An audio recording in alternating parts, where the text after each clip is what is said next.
Selamat datang kembali di sesi pendalaman kita. Kali ini kita bakal kupas tuntas bab 5 dari materi Anda. Judulnya kan penularan kompleks dalam aksi, meme, bot, dan perubahan politik. Ini menarik banget sih, karena langsung nantang anggapan umum kalau semua di internet itu nyebarnya gampang kayak virus gitu aja ya.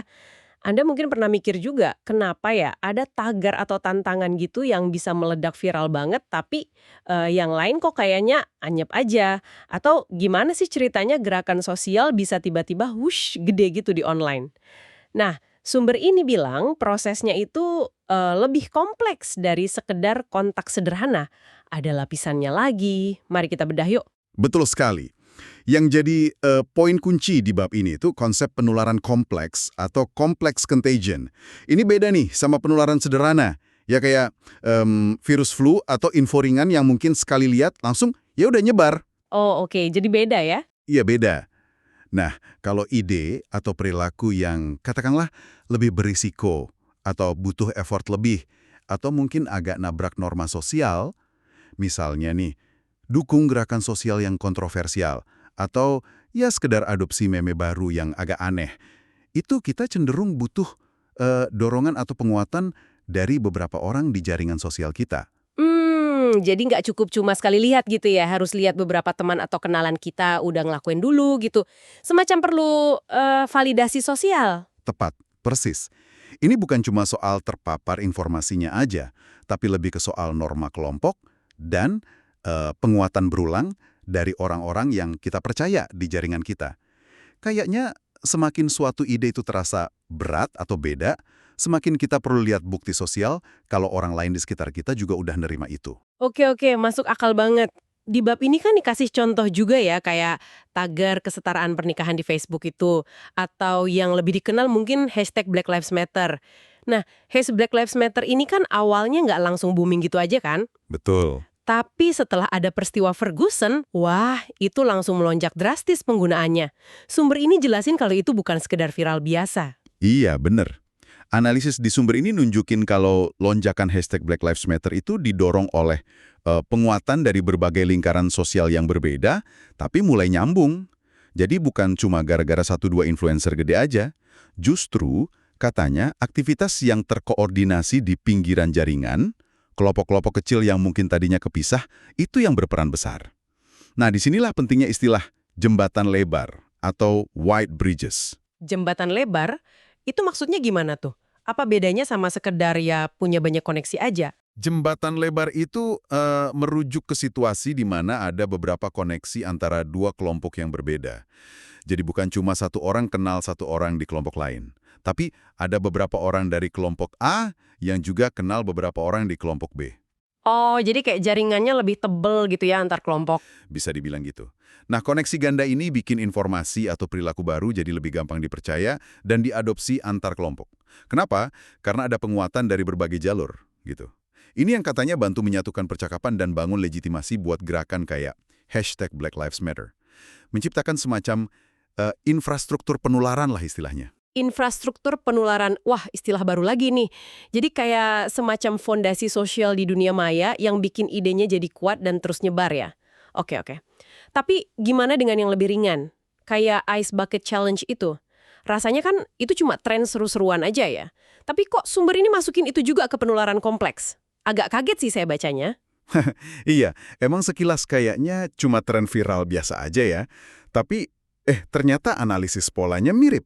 Bahkan ada peneliti, Sprague dan House namanya, yang dikutip di bab ini, mereka bisa loh prediksi popularitas tantangan itu pakai model penularan kompleks ini. Serius? Bisa diprediksi? Iya, mereka nemuin kalau perlu ada penguatan sosial yang berulang, atau istilahnya redundansi, biar orang akhirnya mau ikutan. Jadi intinya, Anda perlu lihat dulu beberapa teman Anda, mungkin dari lingkaran pertemanan yang beda-beda, udah pada ngelakuin itu. Baru deh Anda mungkin kepikiran, ikutan ah. Oh, jadi meskipun kesannya iseng, keputusan buat nyiram air as itu pun ada proses sosialnya ya? Nggak cuma sekali lihat terus latah gitu. Wah, ini nyambung nih ke bagian lain di bab ini, soal peran bot. Gimana ceritanya bot bisa masuk ke sini? Nah, ini bagian yang menurut saya cukup bikin wah gitu ya. Ada studi dari Lemon dan kawan-kawan, ini juga dirujuk di sumber Anda, nunjukin gimana bot itu bisa sengaja dipakai buat micu penularan kompleks. Di studi mereka, bot dipakai buat nyebarin pesan pro-vaksinasi di Twitter. Oh, tujuannya bagus dong ya. Tujuannya sih iya, tapi yang menarik caranya. Bot ini nggak nyebar pesan secara acak kemana-mana, tapi mereka dirancang buat nargeting klaster-klaster pengguna yang udah saling terhubung erat. Tujuannya, buat menciptakan semacam ilusi kalau pesan itu udah banyak diterima di dalam kelompok itu. Jadi seolah-olah ada penguatan sosial. Wah, jadi bot bisa memalsukan dukungan sosial gitu ya secara terstruktur. Bukan cuma soal bikin kontennya menarik atau sticky. Tepat sekali.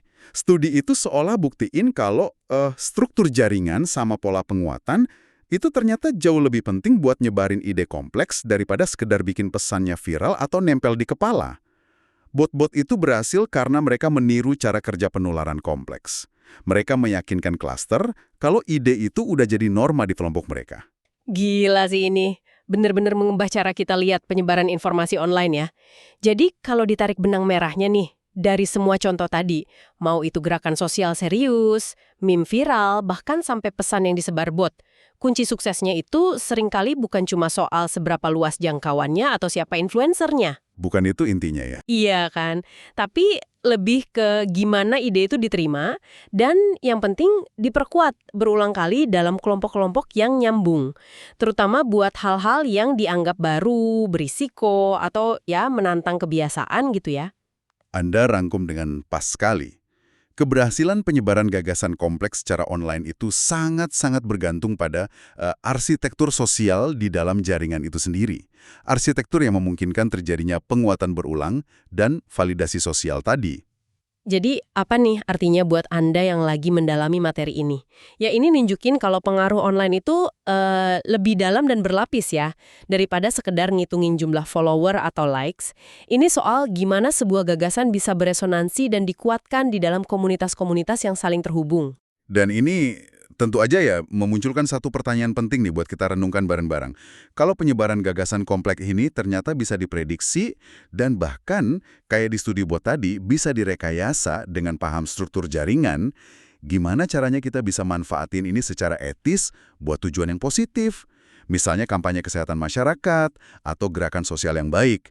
Tapi di saat yang sama kita juga harus tetap waspada banget sama potensinya buat dipakai manipulasi atau nyebarin disinformasi secara terstruktur. Pertanyaan yang dalam dan relevan banget buat zaman sekarang ya. Oke, terima kasih banyak sudah menyimak diskusi mendalam kita kali ini. Sampai jumpa di kesempatan berikutnya.